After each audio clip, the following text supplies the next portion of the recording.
11월 16일이 무슨 날인지 혹시 아시는 분 계신가요? 11월 16일, 오늘이 12일이죠. 16일이 어떤 날일까요? 추수감사절. 추수감사절은 19일이고 16일이요. 수능고사. 네? 교도소에 대한 날. 좋습니다. 또 무슨 날인지 아십니까? 수능 시험. 네. 그러시군요. 관심이 많군요. 네. 수능 시험 일입니다. 이제 본격적으로 입시철이 시작됐는데 혹시 우리 자녀들 중에 우리 가족 중에 수능을 치르는 학생들이 있는 가정이 있는가요? 네. 기도 많이 하셨는데 마지막까지 하나님께서 잘 도와주시기를 바랍니다. 또 우리 그를 위해서도 우리가 기도하겠습니다. 이제 입시철이 됐는데 학생들이 학교에 진학하기 위해서 아주 중요한 과목이 하나 있습니다. 그 과목은 시험 보기에 의해서 자소서를 씁니다. 또 직장에 취직하기 위해서 자소서를 쓰는데 혹시 자소서가 뭔지 아십니까? 네, 자기 소개서를 줄인 말입니다. 그래서 이것을 자소서라 그러는데 학교에 입학하기 위해서 또 직장에 취직하기 위해서 필수적으로 이 자소서를 써야 되는데 혹시 여러분들 이 자소서를 다 써본 경험도 아마 있을 겁니다. 이 자소서를 통해서 자신이 지금까지 살아온 어떤 삶의 모습이나 어떤 문제의식 그리고 내가 가지고 있는 가치관이나 또 나의 삶의 태도에 대해서 그것을 표현함으로 인해서 이제 내가 학교에 들어갔는데 또는 직장에 취직하는데 도움을 주기 위한 것입니다. 그래서 이 자소서를 잘 써야 되죠. 자기를 잘 표현해야만이 그것을 보고 저 사람이 이런 사람이구나. 그래서 우리 학교에 적합한 학생인지 우리 회사에 적합한 일꾼인지를 판단하는 그런 근거가 되는 것입니다. 즉 이 자소서를 통해서 자기소개를 통해서 자신을 표현하는 것을 말하는 것입니다. 나는 이런 사람입니다. 그래서 객관적으로 다른 사람들이 나를 판단할 수 있도록 쓰는 것이죠. 이 자소서에는 나의 과거의 모습, 현재의 모습, 그리고 앞으로 미래의 모습을 담기도 합니다. 그래서 나의 그 정체성의 모습을 보여줌으로 인해서 다른 사람들이 나를 이해하고 또 나와 함께 할 수 있는 그런 기회를 만드는 것이라고 할 수가 있습니다. 그렇다고 해서 이 자소서 몇 페이지를 가지고 자신을 온전히 표현할 수는 없겠죠. 어느 정도 한계는 있겠지만은 그래도 이 자소서를 통해서 자신의 어떤 객관적인 모습을 다른 사람들에게 소개를 할 수 있습니다. 성경에도 보면은 자소서가 있습니다. 무슨 말인지 잘 모르시겠죠? 성경 속에도 보면은 자기 소개서가 있는데 특별히 요한복음에 보면은 예수님께서 이 자소서를 쓴 내용이 있습니다. 예수님 자신을 소개하는 거죠. 성경에 많은 사람들이 자신의 모습을 또 그 사람의 모습을 소개하기도 하지만은 이 요한복음에 보면 특별히 예수님께서 자기 자신에 대해서 소개하는 그런 내용이 있습니다. 그래서 우리 보통 이것을 우리 헬라어로 에고 에임이라는 표현을 쓰는데요. 이것은 뭐냐면은 나는 멋이다 라는 표현입니다. 나는 사람이다 한 식으로 에고 에임이라는 그런 표현을 쓰고 있습니다. 예수님께서 이 표현을 통해서 요한복음에서 자기 자신을 소개하고 있습니다. 우리가 출애굽기에 보면은 모세가 미디안 광야에서 양을 칠 때 하나님께서 그에게 나타나셔서 이제 너로 하여금 이스라엘 백성들을 출애굽하는 일을 내가 시키겠다라고 사명을 주실 때 이 모세가 하나님에게 묻습니다. 하나님 당신은 누구십니까? 라고 물을 때 그 떨기나무 속에서 나는 스스로 있는 자이다. 하나님을 이렇게 표현하고 있습니다. 이 말도 영어로 하면은 I am, 나는 스스로 있는 자이다라는 표현을 쓰고 있는데 오늘 이 요한복음에 예수님께서 자기 자신을 소개하시면서 자신의 그 정체성을 보여주시면서 7가지를 얘기하고 있습니다. 7가지로 얘기하고 있는데 우리는 이 안을 잘 알고 있습니다. 그 말을 제가 한번 소개해 보면은 나는 생명의 떡이다. 나는 세상의 빛이다. 나는 양의 문이다. 그리고 나는 선한 목자다. 라는 표현을 쓰고 있기도 하고요. 또 예수님께서 나는 부활이요 생명이다. 라고 얘기를 합니다. 그리고 또 예수님께서는 나는 길이요 진리요 생명이니 예수님 자신을 이렇게 소개하고 마지막 7번째로 오늘 우리가 함께 묵상하는 요한복음 15장에 나온 것처럼 나는 참 포도나무다 라는 것입니다. 예수님께서 자기 자신에 대해서 우리에게 소개해 주는 그 내용은 나는 생명의 떡이다라고 해서 이 7가지 내용들을 우리에게 잘 말씀해 주고 있습니다. 예수님의 다양한 모습들을 우리에게 보여주고 있습니다. 그런데 그 내용들을 우리가 하나하나 살펴보면 아주 중요한 의미를 가지고 있습니다. 그 말 속에, 그 표현 속에 예수님께서 이 세상에 오신 목적과 그 의미를 우리에게 잘 설명해 주고 있다는 말씀입니다. 우리는 이 말씀을 통해서 예수님이 어떤 분이신지를 우리는 분명하게 알 수가 있습니다.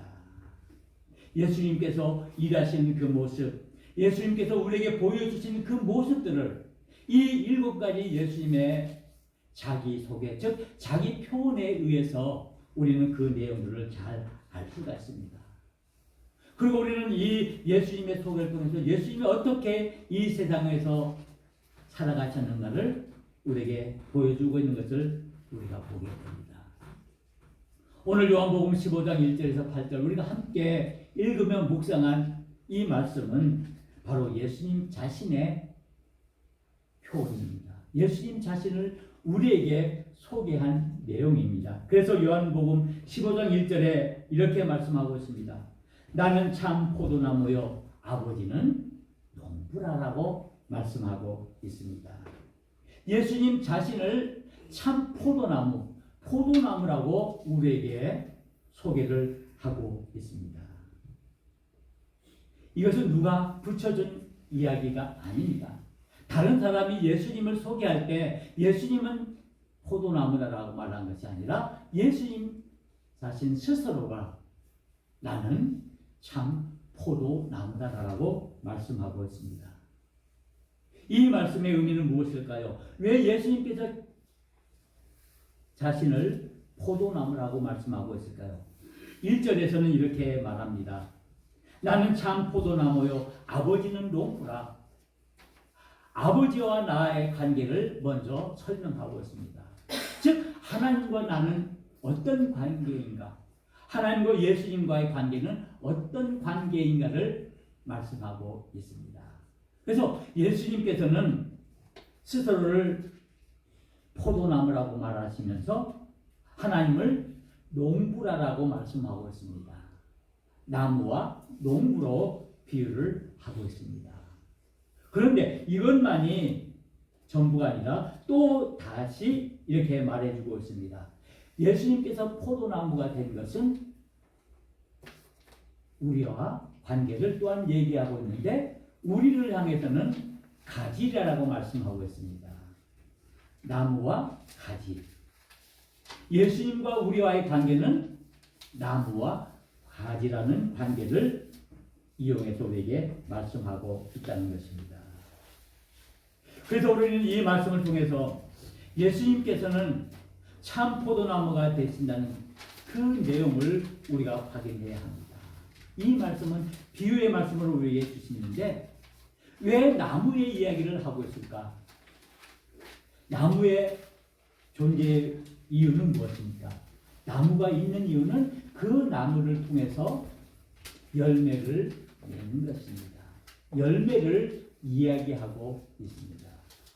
그래서 오늘 우리는 이 요한복음 15장의 말씀을 통해서 아주 여러 가지 관계들을 우리가 확인할 수 있는데 하나님과 예수님과의 관계 그리고 예수님과 우리와의 관계를 이 나무와 가지를 통해서 그리고 농부라는 그 관계를 통해서 우리는 이 내용들을 확인할 수가 있습니다. 그래서 오늘 2절에 있는 말씀 보면은 이렇게 말씀하고 있습니다. 예수님께서 나는 참 포도나무요 내 아버지는 농부라라고 말하면서 직접적으로 이어지는 말씀이 물은 내게 붙어 있어 열매를 맺지 않은 자는 가지는 아버지께서 그것을 제거해 버리고 즉 열매 맺음에 대해서 말씀하고 있습니다. 나무가 열매를 맺어야 한다는 것인데 그 나무에서 열매를 맺지 못하면은 농부신 아버지께서 그 나무를 제거해 버린다는 것입니다. 그리고 그 나무에 많은 열매를 맺게 하신다는 사실을 우리에게 말씀해 주고 있는 것입니다. 나무에서 가지가 떨어지면 그 가지는 열매를 맺을 수 없다는 것입니다. 아주 당연한 이치죠. 아주 상식적인 이야기입니다. 여러분들 이 꽃이 여기 가지에서 이 줄기에서 떨어져 나가면 이 꽃이 살 수 있습니까? 살 수 없습니다. 그것처럼 예수님께서 포도나무 비유를 통해서 그 포도나무에서 포도를 맺기 위해서는 그 가지가 그 원줄기에 붙어 있어야 함을 말씀하고 있고 그 가지에 열매를 맺지 못하게 되면은 그 가지는 말라 죽을 수밖에 없다라고 말씀하고 있습니다. 결국 예수님께서 이 포도나무와 가지의 비유를 얘기하는 것은 예수님과 우리 그리스도인 사이의 관계를 이야기하고 있는 것입니다. 즉 예수님은 우리에게 어떤 분이신가? 우리는 예수님 안에서 어떤 존재들인가라는 것을 말씀하고 있습니다. 즉 우리 그리스도인의 정체성을 말씀해주고 있는 것입니다.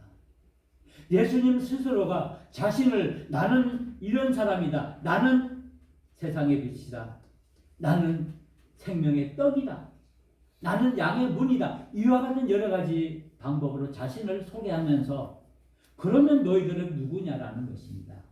이것을 묻는 것이 오늘 본문의 내용이라고 할 수가 있습니다. 그래서 이 포도나무와 가지의 비를 통해서 하나됨을 말씀하고 있습니다. 연합을 말씀하고 있습니다. 예수님과 우리가 연합되어야 하고 하나가 되어야 함을 말씀하고 있습니다. 만약 하나가 되지 못한다면 거기에 열매를 맺을 수 없음을 말씀하고 있다는 말씀입니다. 그래서 아주 쉬운 말로 오늘 본문의 말씀을 통해서 가지가 포도나무에 붙어 있어야 한다. 붙어 있지 아니하면 너희들 떨어져 나가 죽을 수밖에 없다라고 말씀하고 있고 열매를 맺을 수 없다라고 말씀하고 있습니다. 그래서 4절에 예수님께서 본격적으로 우리에게 말씀하시는 것은 내 안에 거하라. 그리스도인들인 너희들은 내 안에 거하라. 내 삶 속에 너희들 있어야 한다. 너의 중심에 너의 삶 속에 예수 그리스도가 있어야 함을 우리에게 말씀하고 있습니다. 그래야 우리가 그 속에서 믿음의 열매를 맺을 수 있음을 말씀하고 있습니다. 그래서 오늘 예수님께서 내 안에 거하라라는 그 말씀을 통해서 믿음이 무엇인가를 우리에게 말씀해 주고 있습니다. 믿음이 무엇입니까? 믿음은 우리가 하나님의 자녀로 택함을 받고 그 택함을 받은 그 은혜를 감사하면서 예수님 안에 거하는 것이 믿음이라고 말씀하고 있습니다. 믿음에 대해서 여러 가지를 이야기할 수 있지만은 오늘 이 요한복음 15장에 있는 말씀을 통해서 분명하게 우리에게 믿음의 그 정의를 말씀하고 있는데 그 믿음은 예수님 안에 거하는 것이 믿음이라는 사실입니다. 그러게 우리가 그 믿음을 가졌기에 우리가 이 주님 전에 나서 하나님께 예배하면서 예수님께서 우리에게 주시는 그 영양분을, 그 자양분을 우리가 받고 있다는 사실입니다. 우리가 예수 안에 있지 않으면 믿음이 없다는 것을 의미하고 있습니다. 내가 믿음이 있다는 것은, 내가 예수님을 믿는다는 것은 내가 예수님 안에 거하면서 예수님이 나에게 주신 그 자양분을 내가 먹고 그리고 그로 인해서 믿음의 열매를 맺는 것이라고 할 수가 있습니다. 즉 예수님과 하나 되어서 하나님과 하나가 되어서 믿음의 사람으로 우리가 믿음의 열매를 맺어가는 것, 바로 이것이 우리의 믿음의 삶임을 우리에게 설명하고 있는 것입니다. 그래야만이 우리는 온전한 믿음의 사람들로 하나님의 복을 누리는 삶을 살 수 있다라고 말씀하고 있습니다. 그래서 오늘 이 말씀을 통해서 우리가 깨달을 수 있는 것은 우리 믿음의 사람은 믿음의 열매를 맺는 사람들이라는 사실입니다. 믿음의 열매를 맺는다는 것. 포도나무에서 포도를 맺어야 하듯이 믿음의 사람은 믿음의 열매를 맺어야 한다는 말씀입니다. 그래서 그 가지가 포도나무 원줄기에 꼭 붙어 있어서 그 뿌리에서 올라오는 그 양분들을 우리가 받고 그리고 우리가 열매를 맺어야 한다는 것입니다. 가지가 스스로 자기 스스로 열매를 맺을 수는 없습니다. 이 가지가 나무에 꼭 붙어 있어야만이 우리가 열매를 맺을 수 있음을 우리는 잘 알고 있습니다. 우리가 어떻게 열매를 맺을 수 있습니까? 아주 간단합니다. 우리가 그 가지가 원줄기에 붙어 있듯이 우리가 믿음의 열매를 맺기 위해서는 우리가 예수 안에 예수님과 함께 해야 한다는 사실입니다. 그래야 우리가 진정한 믿음의 열매를 맺을 수가 있게 되는 것입니다. 이 말을 다시 바꿔 말한다면 우리는 예수와 함께 살아가는 사람들입니다. 내 스스로 내 마음대로 내 뜻대로 살아가는 사람이 아니라 내 생각대로 내 의지대로 살아가는 사람이 아니라 우리는 예수 안에서 예수님의 생각과 예수님의 뜻과 예수님의 의지를 따라서 예수님과 함께 살아가는 사람이 바로 믿음의 사람이라는 사실입니다. 예수님과 함께하는 사람, 예수님을 의지하는 사람, 내 혼자의 힘으로 사는 것이 아니라 예수님의 능력을 의지하고 살아가는 것이 참된 믿음의 사람인 것을 우리에게 말씀해 주고 있습니다. 나무가 튼튼하기 위해서는 그 뿌리에서 올라오는 그 자양분을 잘 먹고 잘 흡수해야 됩니다. 즉 이 말을 다시 말한다면 우리는 우리에게 주시는 말씀을 통해서 우리에게 주는 그 하나님의 능력의 말씀인 그 말씀을 우리가 잘 받아들임으로 그 말씀을 따라서 우리가 행하고 그 말씀을 따라서 살아나갈 때 우리는 온전한 믿음의 사람들로서 우리의 믿음을 지켜나가고 좋은 믿음의 열매를 맺어 나갈 수 있다라고 말씀하고 있습니다. 바로 우리 믿음의 사람들은 믿음의 열매를 맺어야 합니다. 왜 우리가 믿어야 합니까? 왜 우리가 믿음을 소유해야 합니까? 우리는 그 믿음을 통해서 믿음의 열매를 맺어야 하기 때문입니다. 그래야 그 열매를 통해서 우리가 하나님께 영광을 돌릴 수 있기 때문입니다. 우리 믿음의 사람들의 삶의 목적은 무엇입니까? 우리는 무엇을 위해서 살아갑니까? 성경은 말합니다. 우리의 믿음의 사람들의 삶의 목적은 하나님의 영광을 위해서 살아간다고 말씀하고 있습니다. 이 영광의 의미는 다양하게 말할 수 있지만은 분명한 것은 우리가 하나님의 영광을 드러내기 위해서는 우리는 믿음의 열매를 맺어야 그 열매를 통해서 그 아름다운 믿음의 열매를 통해서 하나님의 영광을 드러낼 수 있다라고 말씀하고 있습니다. 우리는 어떻게 믿음의 열매를 맺을 수가 있습니까? 그 믿음에 대해서 그 믿음의 열매에 대해서 구체적으로 성경은 말합니다. 갈라디아서 5장 22절에서 23절에 이 믿음의 열매인 성령의 열매를 9가지로 말씀하고 있습니다. 오직 성령의 열매는 사랑, 희락, 화평, 오래 참음, 자비, 양선, 충성, 온유, 절제니 이와 같이 사도 바울은 우리에게 이 믿음의 열매인 성령의 열매 9가지를 구체적으로 말씀하면서 그 성령의 열매를 맺어야만이 우리는 온전한 그리스도인이라고 말씀하고 있습니다. 즉 믿음의 열매인 이 성령의 열매를 우리가 맺어야 한다는 말씀입니다. 우리는 이 성령의 열매 9가지를 너무나 잘 알고 있습니다. 이 성령의 열매는 사랑이며 기쁨이며 화평이며 오래 참음이며 자비며 양선이며 충성이며 온유이며 절제입니다. 우리는 이 9가지 열매를 우리의 삶 속에서 우리가 믿음의 삶을 통해서 이와 같은 열매를 맺어질 때 이 열매를 통해서 우리가 기쁨을 얻을 뿐 아니라 더 나아가서 하나님께 영광을 돌릴 수 있기 때문에 우리는 이 성령의 열매를 맺어야 합니다. 그런데 이 성령의 열매는 우리 혼자 힘으로 우리 스스로의 힘으로 맺을 수 있는 것이 아니라 우리에게 주시는 그 하나님의 선물인 그 성령의 능력으로 맺을 수 있음을 우리는 알아야 합니다. 우리는 그래서 성령 받아야 하고 우리가 성령으로 충만하는 삶을 살아나갈 때 우리가 이 성령의 열매를 맺을 수가 있습니다. 이 성령의 사람은 결코 어떤 육체적인 소욕을 따라 살아가는 사람들이 아닙니다. 믿음의 사람은 성령의 인도함을 받는 사람들입니다. 성령의 이끄심을 받는 사람들입니다. 우리는 성령의 이끄심을 받을 때에 우리는 오직 성령의 능력을 발휘할 수 있게 된다는 사실입니다. 우리의 삶을 이끄시는 그 성령님을 의지해야 합니다. 그 성령님을 의지함으로 우리는 온전한 믿음의 사람들로 그리스도인들로 우리가 살아갈 수가 있기 때문입니다. 우리는 오늘 이 말씀을 통해서 우리의 믿음의 열매를 돌아보아야 합니다. 이 말씀은 과연 나의 신앙의 모습은 과연 어떠한 모습으로 살고 있는가라는 말씀입니다. 나의 삶은 과연 어떤 모습인가? 나는 과연 성령의 인도하심을 받고 있는가? 성령의 이끄심을 받고 있는가? 아니면 내 인간의 욕심의 소욕을 따라서 내 욕망의 소욕을 따라서 내 자신만을 위해서 살아가고 있지 않는지 우리는 우리의 모습들을 돌아봐야 한다는 말씀입니다.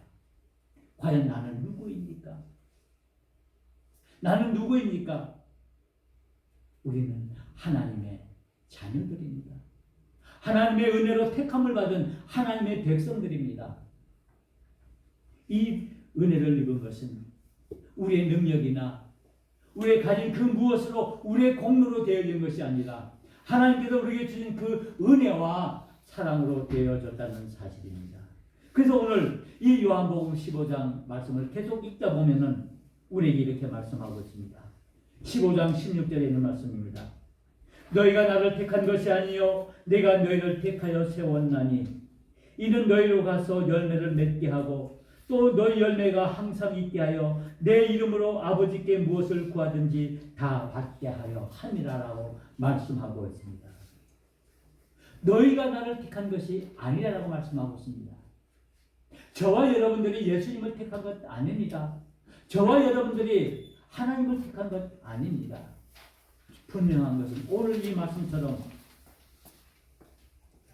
하나님께서 우리 주님께서 우리를 택해 주시고 우리를 하나님의 자녀로 삼아 주시고 우리에게 은혜를 내려 주신다는 사실입니다. 그 은혜가 믿음이며 그 은혜가 성령이라는 사실입니다.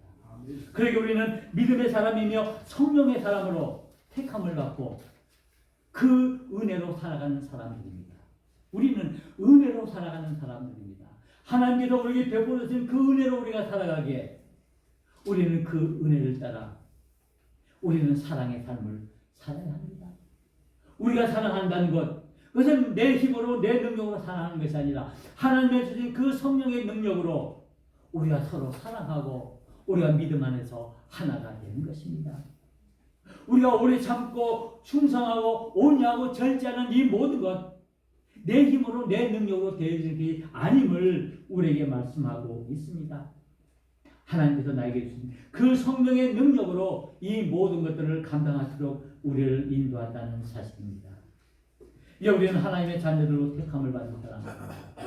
이제 우리는 언제 어디서나 우리는 하나님의 사람들로, 믿음의 사람들로 믿음의 열매, 성령의 열매를 맺어야 합니다.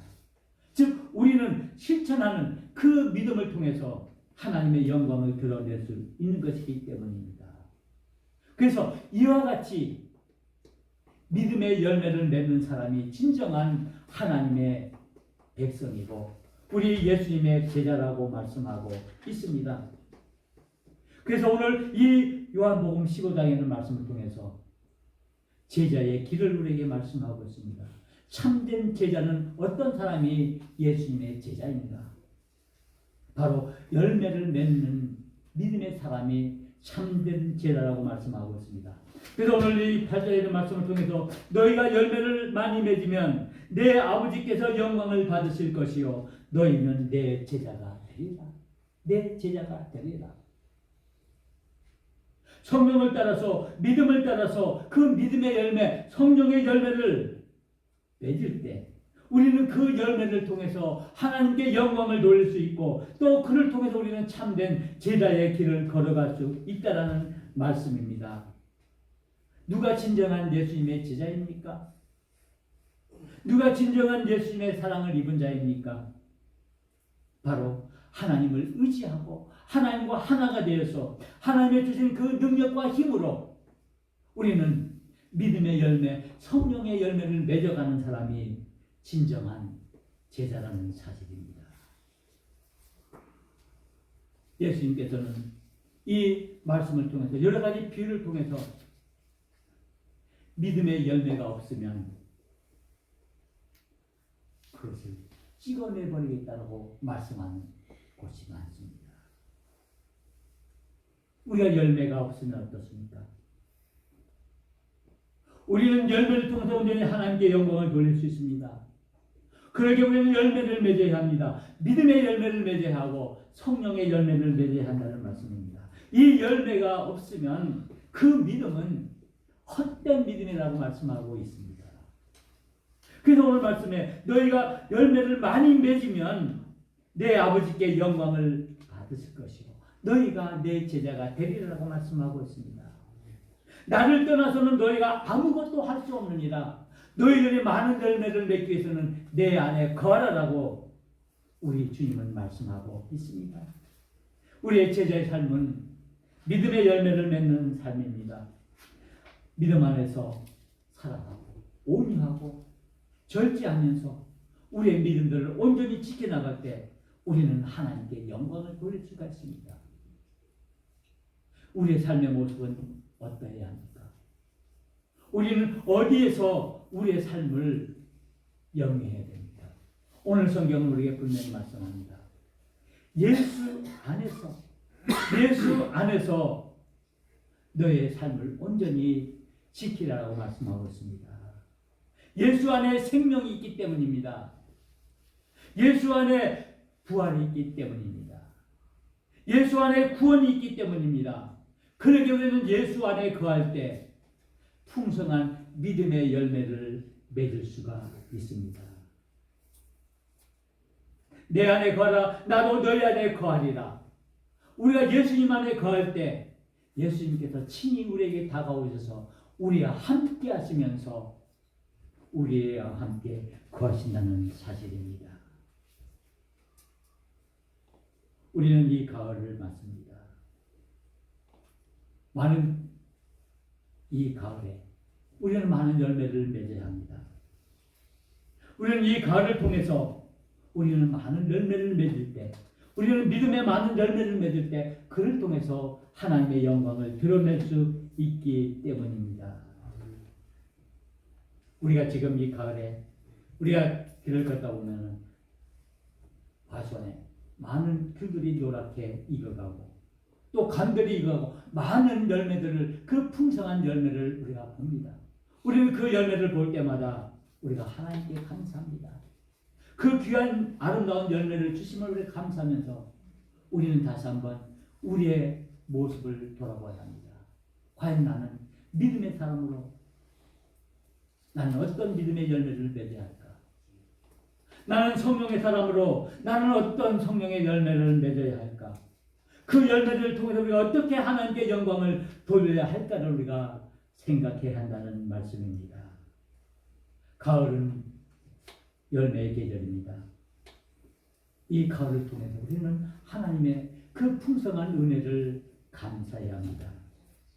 이 가을 우리는 우리에게 주신 그 놀라운 하나님의 은혜들을 감사하면서 우리가 말씀으로, 기도로 우리가 우리의 마음들을 모두어야 합니다.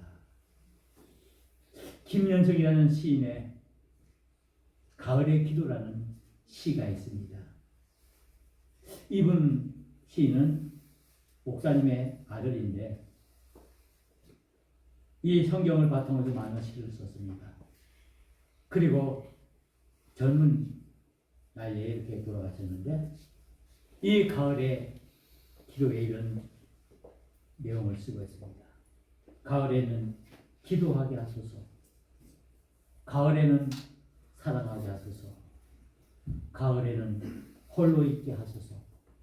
이 시를 통해서 이 가을에 하나님을 향한 기도와 우리의 삶 속에 넘치는 그 사랑과 그 자신이 온전히 하나님께 바칠 것을 다짐하는 그런 시를 쓰고 있습니다.